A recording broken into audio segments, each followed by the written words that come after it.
Bonjour et bienvenue sur Parole éternelle. Chaque jour, nous lisons un passage de la Bible pour avancer ensemble vers un objectif simple. Lire toute la parole de Dieu en un an.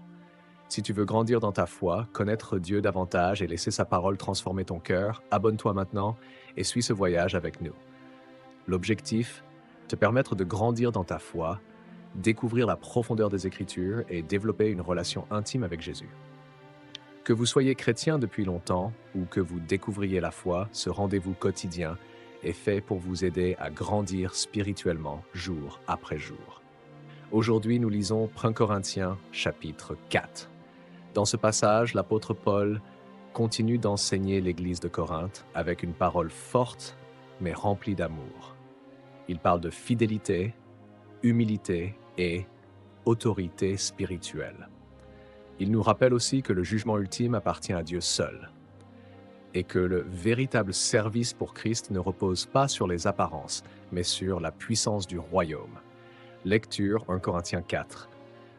Ainsi qu'on nous regarde comme des serviteurs de Christ et des dispensateurs des mystères de Dieu. Du reste, ce qu'on demande des dispensateurs, c'est que chacun soit trouvé fidèle. Pour moi, il m'importe fort peu d'être jugé par vous ou par un tribunal humain. Je ne me juge pas non plus moi-même, car je ne me sens coupable de rien.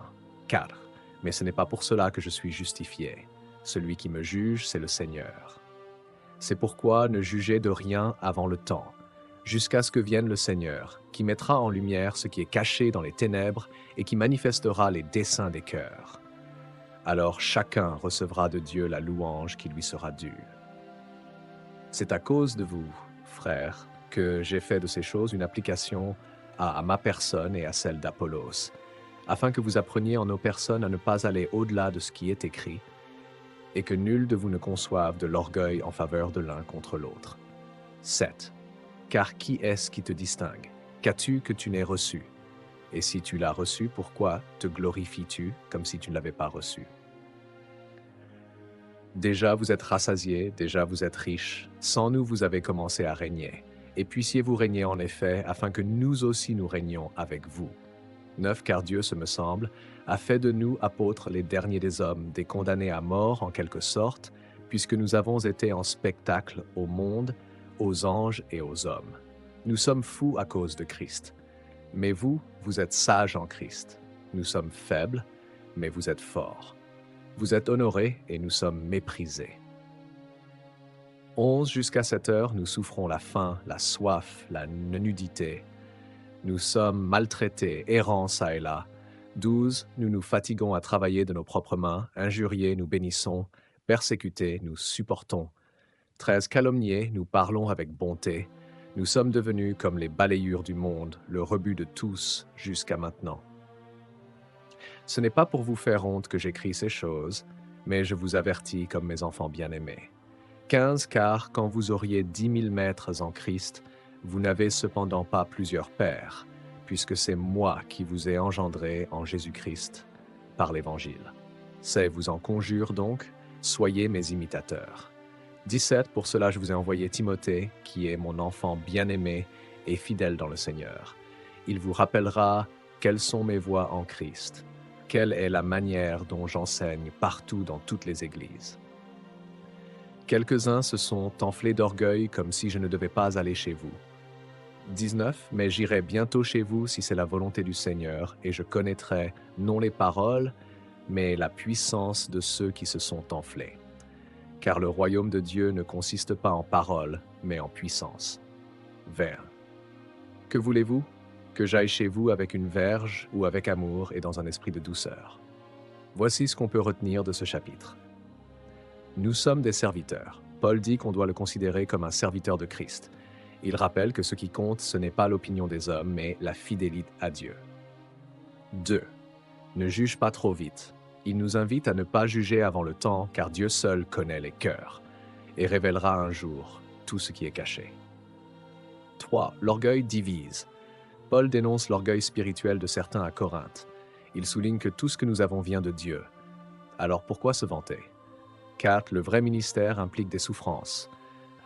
Paul décrit comment, en tant qu'apôtre, ils vivent dans le rejet, la pauvreté et l'humiliation. mais il continue d'aimer, de bénir, de servir. Un vrai exemple à suivre. 5. Soyez mes imitateurs. Paul n'enseigne pas seulement par des mots, mais par son exemple de vie. Il envoie Timothée pour rappeler ses principes à l'Église.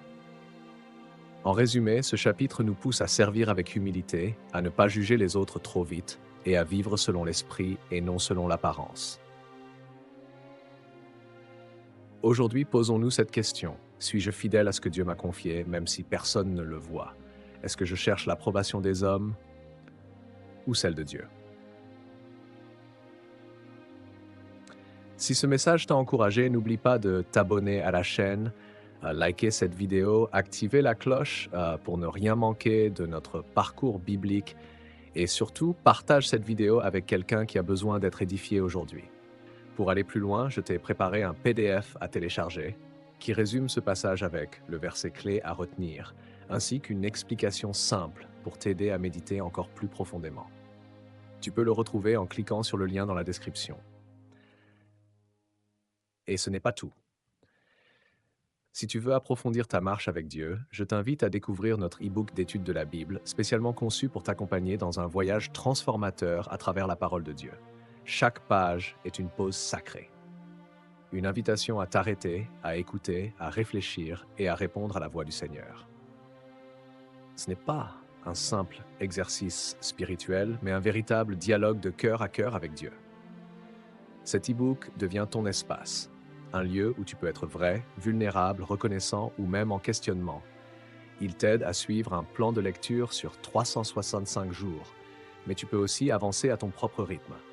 Ce qui compte, ce n'est pas la perfection, mais un cœur disposé à rencontrer Dieu chaque jour. Enfin, si tu es tout nouveau dans la foi ou si tu découvres la Bible pour la première fois, on te recommande la Youth Bible, version française, facile à lire et idéale pour commencer. Le lien est aussi disponible dans la description. Que Dieu te bénisse et à demain pour un nouveau passage de la parole.